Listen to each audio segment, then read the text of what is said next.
Good morning, everyone. This is Father Nate, missionary priest in Italy, and thanks for joining us today, August 19th, on No Greater Delight, our podcast on Marian feasts and Marian meditations.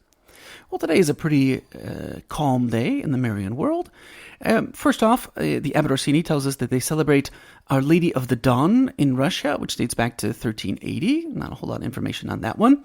Likewise, they celebrate Our Lady of Jerusalem, but near Monte Carlo in Portugal, right? A chapel is seen there, built in imitation of the one at Jerusalem. It is said that the Blessed Virgin herself gave the plan. Okay. And then last but not least, we'll celebrate today also the Star of the Sea in Darwin in the Northern Territory of Australia, right? What's that about? Well, in 1882, there was a group of Jesuits from South Australia, led by Father Anthony Strel, who arrived in the Northern Territory as missionaries to the Aborigines.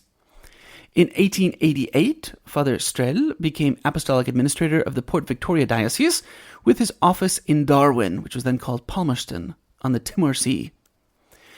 He was responsible for building the first Catholic church in the city, Our Lady Star of the Sea, in 1889.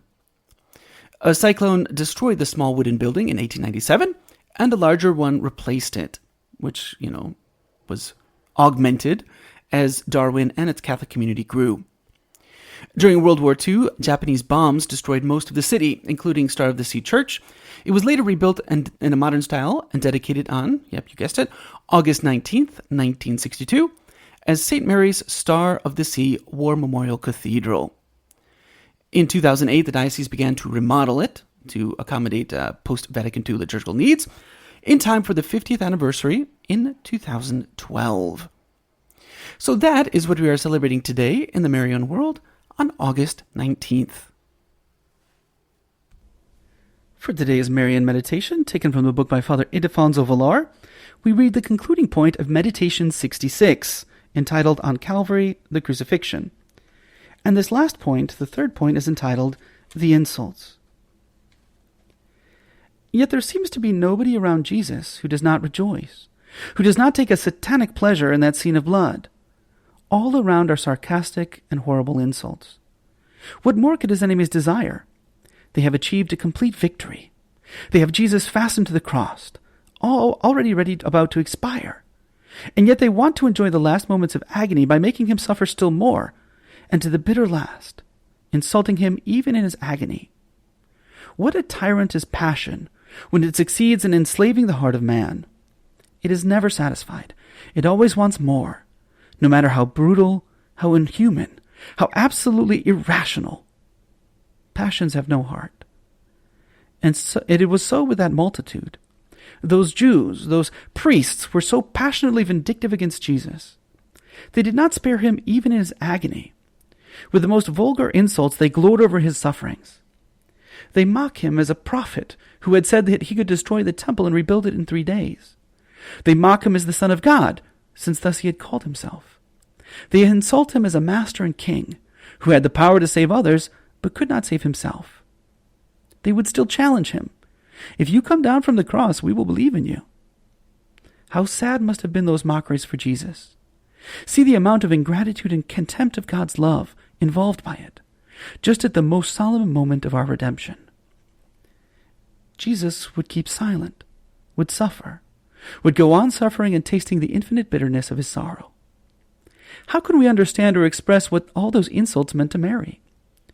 By the cross, as close to her son as she can, she stands to the last. Stabat Mater, erect and motionless. Her hands pressed to her breast, as if to restrain her heart from jumping out. Her eyes fixed on Jesus. She cannot look elsewhere.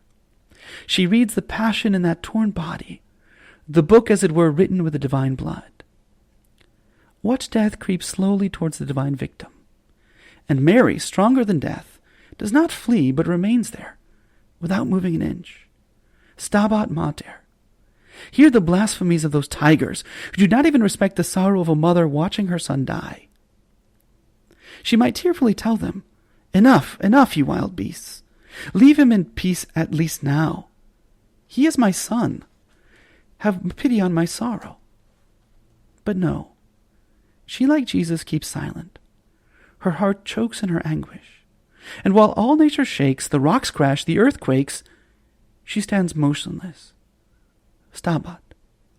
Meditate on this, and promise your mother to be faithful to her, to your duties, never to quit your post, never to desert your cross. Let it be said of you also as of your mother, Stabat.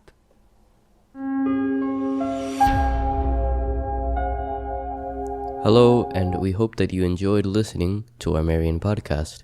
In the spirit of Saint Bernard of Clairvaux, we say to you that there is no greater delight than to spread the devotion of Our Lady.